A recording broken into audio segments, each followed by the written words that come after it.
તમે જેમની રીતે વાત કરી કે રાજેશ ખન્ના છે એનું એક મૂવી હતું કે જેમાં તે પોતે કેન્સરથી પીડિત હતો પણ મનથી બહુ સ્ટ્રોંગ હતા. એટલે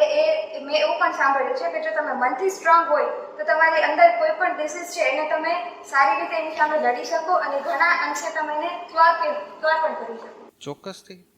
જરૂર, કે ભાઈ તમે માનસિક રીતે સ્વસ્થ છો, બરાબર છે, તમે ગમે તે પીડામાં તમે ભોગવી રહ્યા છો, બરાબર છે, પણ મન કઠણ કરી અને સ્વસ્થ રીતે તમે